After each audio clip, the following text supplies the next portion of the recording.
నమస్తే, welcome to our channel. నేను సౌజన్య. వైజాగ్లో వైసీపీ సోషల్ మీడియా మీటింగ్ ఏదైతే ఉందో అందులో ఒక వీడియో సోషల్ మీడియాలో వైరల్ అవుతుందో అది మీ అందరికీ తెలిసిందే. సో మరి దానిపైన ఏదైతే సజ్జల భార్గవ్ కామెంట్ చేశాడో, మీకు ఏదైనా కావాలి అనుకుంటే అది ఈజీగా గూగుల్లో ఉంది, సెర్చ్ చేసుకోవచ్చు అని. సో దీనికి సంబంధించి జగన్మోహన్ రెడ్డి భార్గవ్ మీద ఫైర్ అయ్యారు అని చెప్పేసి అంటున్నారు. మరి ఈ అంశం పైన మనతో మాట్లాడడానికి, వారి విశ్లేషణని మనతో పంచుకోవడానికి ఈరోజు మనతో పాటు ఉన్నారు senior political analyst, social activist Krishna Kumar గారు ఉన్నారు. వారితో మాట్లాడదాం. నమస్తే అండి. నమస్తే. సో ఇంతకు ముందు మీరు ఒక వీడియోలో మాకు చెప్పారు అసలు వైజాగ్లో జరిగినటువంటి వైసీపీ సోషల్ మీడియా మీటింగ్ ఏదైతే ఉందో, సో అందులో అసలు ఏం జరిగింది ఏంటి అని. దాని కంటిన్యూషన్ ఏంటి అని అంటే, ఇప్పుడు ఏదైతే కామెంట్ చేశాడో భార్గవ్, దానివల్ల నాకంతా నెగిటివ్ అవుతుంది. ఎప్పుడు చెక్ చేయని వాళ్ళందరూ కూడా గూగుల్ వెళ్ళి నా గురించి చెక్ చేస్తున్నారు, అది నాకు మైనస్ అవుతుందని జగన్మోహన్ రెడ్డి భార్గవ్ మీద ఫైర్ అయ్యారు అని అంటున్నారు.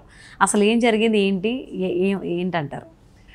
ఇప్పుడు మామూలుగా ఏంటంటే అతి పనికిరాదంటారు కదా. ఈ సజ్జల భార్గవ్ రెడ్డి అతిగా పూసుకున్నాడు అనిపించింది. జగన్మోహన్ రెడ్డి విషయంలో అతిగా పూసుకున్నాడు అనిపించింది. ఎందుకంటే ఇప్పుడు అడిగింది జగన్మోహన్ రెడ్డిని, జగన్మోహన్ రెడ్డి సమాధానం చెప్తాడు, లేదు అంటే దాట వేస్తాడు, ఏదో ఒకటి చేసుకునేవాడు కదా. కాస్త టైం ఇస్తే ఆయనకి ఏదైనా ముందు ప్రిపరేషన్ ఉండాలి, చీటీలు అందాలి ఆయనకి.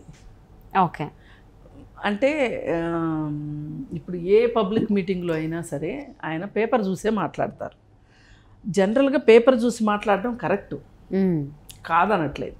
ఇప్పుడు పెద్ద పెద్ద రాష్ట్రపతులు, ముఖ్యమంత్రులు, ప్రధానమంత్రులు వీళ్ళు పేపర్లు తీసుకునే చదవాలి. ఏ విషయాలకి ఏవైనా పెద్ద పెద్ద కార్యక్రమాలు జరుగుతున్నప్పుడు వేరే దేశాల వాళ్ళు మన దేశానికి ప్రతినిధులు వస్తే గనక, వేరే దేశాల ప్రతినిధులు లేదంటే వేరే దేశాల అధ్యక్షులు అట్లాంటి వాళ్ళు వచ్చినప్పుడు ఏంటి అంటే వాళ్ళు కూడా ఒక పేపర్ తీసుకొచ్చుకొని చదువుతారు, మనం కూడా ఒక పేపర్ తీసుకొని చదువుతాం.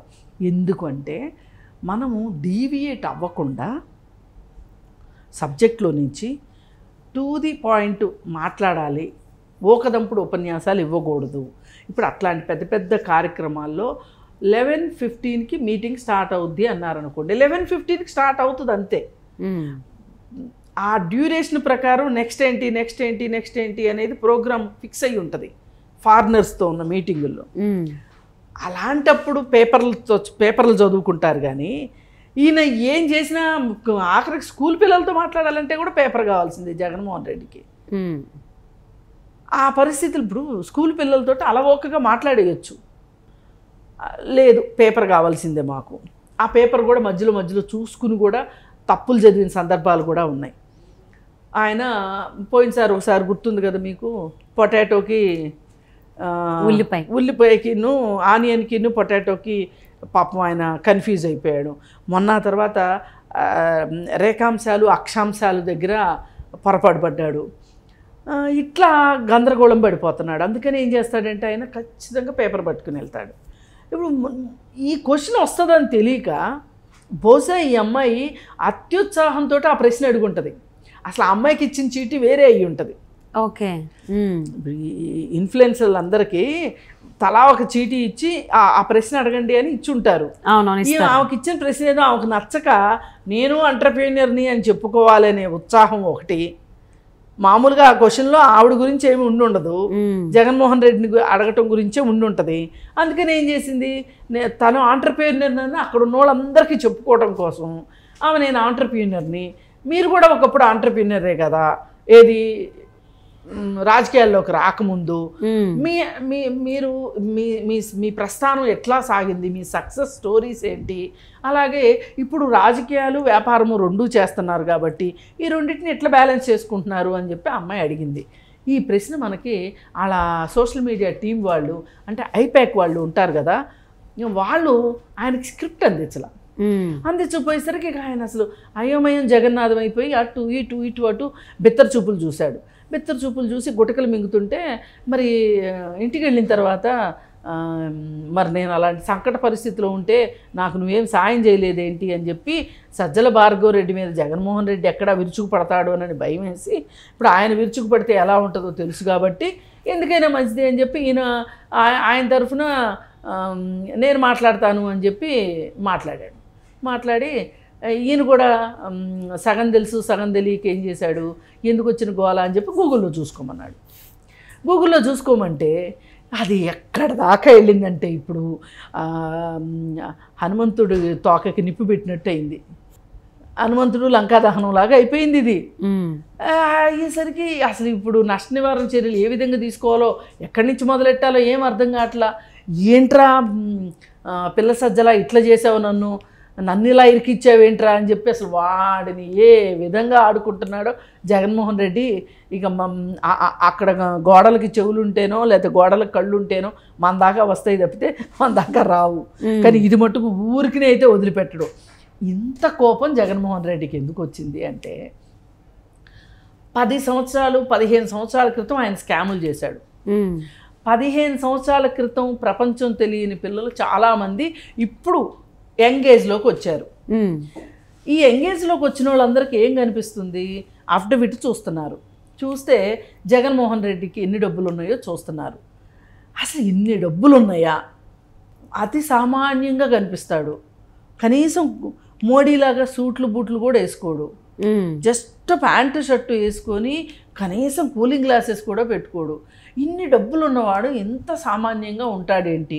ఇప్పుడు వాళ్ళ ప్యాలెస్లన్నీ వీళ్ళకి తెలియవు కదా, మనిషి మనకి కనిపించేదే కదా కనిపించేది. ఇట్లా అని ఒక రకమైన ఏమనాలి, ఒక ఆరాధనా భావం అనమాట. ఎంత సక్సెస్ సాధించాడు. ఇప్పుడు మనం సక్సెస్ సాధించిన వాళ్ళు అంటే మనకు ఎంత ఉంటుంది, ఆ ఉద్దేశంతో నన్ను చూస్తారు వీళ్ళు అని ఆయన అనుకుంటుంటే, ఇప్పుడు నువ్వు గూగుల్లో ఎతుక్కో అనే ఒక సలహా చెప్తే గూగుల్లో ఎతికితే ఏం దొరుకుతుంది? గూగుల్లో ఎతికితే ఏం దొరుకుతుంది? అయ్యవారు చేసిన తప్పులన్నీ తెలుస్తాయి. అంటే ఈ అంశం పైన ఓన్లీ ఈయన భార్గవ్ మీద ఒక్కలే ఫైర్ అయ్యారా, లేకపోతే తండ్రి సలహాదారులు రామకృష్ణ గారి మీద కూడా ఫైర్ అయ్యారా? అది కూడా ఉంటుంది, ఎందుకు ఉండదు? అసలు ఫస్ట్ సజ్జల భార్గవ్ వచ్చిన రోజునే చేసిన అత్యుత్సాహమైన పని ఏంటి అంటే, బెంగళూరులోనో తమిళనాడులోనో ఎక్కడో ఒకళ్ళు ఒక బీజేపీ పార్టీలో ఉన్న ఒక లేడీ కార్యకర్తని ఒక మగ నాయకుడు ఆమెని చాలా దగ్గరకు తీసుకొని అసభ్యంగా ప్రవర్తించింది. దాన్ని మార్ఫింగ్ చేసి లోకేష్ చేసినట్లుగా సోషల్ మీడియాలో పెట్టాడు. పెడితే అది ఫేక్ ఏది ఇవన్నీ తెలుస్తాయి కదా. తెలిసి అది ఎక్కడదో తీసి వచ్చింది దీన్ని చేసి ఇది మార్ఫింగ్ అని చెప్పి నిరూపించారు. ఆదిలోనే హంసపాదులాగా అప్పుడే అయిపోయింది అయ్యగారి పని. అయిపోతే అయినా చాలకోకుండా మళ్ళీ సజ్జలకు ఎక్కడ కోపం వస్తుంది అనుకున్నాడో మరి, లేదు ఇలాంటి తప్పులు రిపీట్ అవ్వని కాళ్ళు వేళ్ళు పట్టుకున్నారో తెలియదు. కానీ మొత్తానికి సజ్జల భార్గవ్ కంటిన్యూ అవుతుంటే ఇప్పుడు ఈ గూగుల్లో చూసారే అనుకోండి. ఇప్పుడు మీరంటే ఇంటర్వ్యూలు చేస్తారు కాబట్టి మీకు తెలుసండి.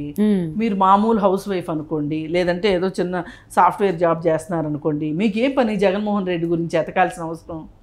ఎతకరు. మీరేమనుకుంటారు, చిన్న వయసులో సీఎం అయ్యాడు, పెద్ద కాంగ్రెస్ పార్టీని ఎడంకాలతో తన్ని మరీ సీఎం అయ్యాడు, ఇంత చిన్న వయసులో ఇన్ని డబ్బులు సంపాదించాడు.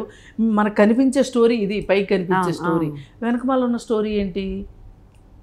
ఎట్లా డబ్బులు సంపాదించాడు, తండ్రి అధికారాన్ని అడ్డం పెట్టుకుని ఎట్లా క్విడ్ ప్రోకో చేశాడు సమర్థవంతంగా. ఆ తర్వాత ఎవరో ఒక సిబిఐ ఆఫీసర్ చలవ వల్ల ఈ కేసులన్నీ బయటకు వచ్చి 16 కేసులు పెట్టించుకుని, ఆయనకి ఎన్ని సూట్ కేస్ కంపెనీలు ఉన్నాయి, ఎన్ని ఆస్తులు ఈడీ జప్తు చేసింది. ఆ జప్తు చేసిన ఆస్తుల్ని తర్వాత ఆంధ్ర రాష్ట్రం ప్రయోజనాలను తాకట్టు పెట్టి ఢిల్లీ వాళ్ళ దగ్గర నుంచి తనకెట్లా లాభం చేసుకున్నాడు, ఈడీ నుంచి ఆస్తులు ఎట్లా వెనక్కి రప్పించుకున్నాడు, కొన్ని ఆస్తులైనా. అంటే ఉన్నటువంటి ఆ 30+ ఏవైతే ఈడీ కేసులు సిబిఐ కేసులు ఉన్నాయో ఈ లిస్ట్ అంతా వస్తుంది, అన్నీ వస్తాయి, మొత్తం వస్తాయి. మొత్తం రావటమే కాదు, దానికి సంబంధించిన డిస్క్రిప్షన్ మొత్తం వస్తుంది, దానికి సంబంధించి కోర్టులో ఏం జరుగుతుంది వస్తుంది. ఇప్పుడు అయ్యగారు 3600 3700 వాయిదాలకు వెళ్ళంది వస్తుంది.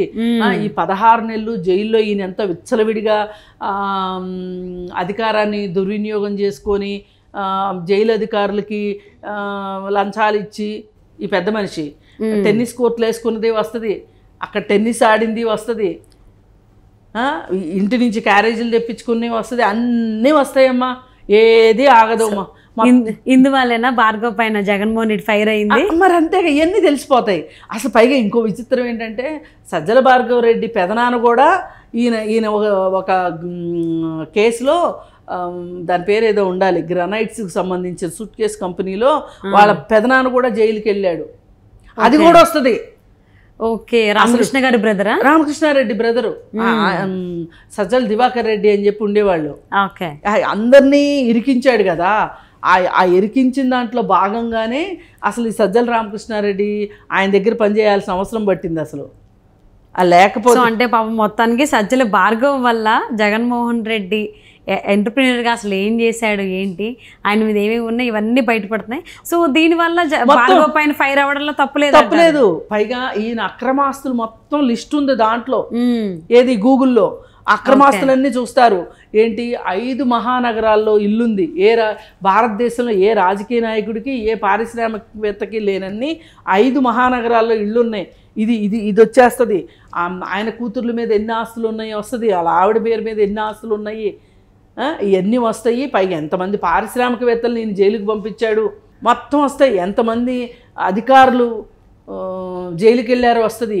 ఇవన్నీ సహజ వనరుల్ని తాకట్టు పెట్టి, కావాల్సిన వాళ్ళకి సహజ వనరులు దోచిపెట్టి, వాళ్ళ దగ్గర నుంచి తను రిటర్న్ గిఫ్ట్లు ఎన్ని పొందింది వస్తుంది, అన్నీ వచ్చేస్తాయి దీంట్లో. ఈ చరిత్రనంతా ఇవాళ విప్పి చెప్పినట్టు అయింది. సో బండారం మొత్తం బయటపడిపోయింది. మరి ఇకనైనా జగన్ ఇచ్చినటువంటి వార్నింగ్తో దాంతో సజ్జల భార్గవ్ ఆచితూచి అడిగిలేసి మాట్లాడతాడని చెప్పి ఆశిద్దామండి. Thank you so much Krishna Kumari గారు.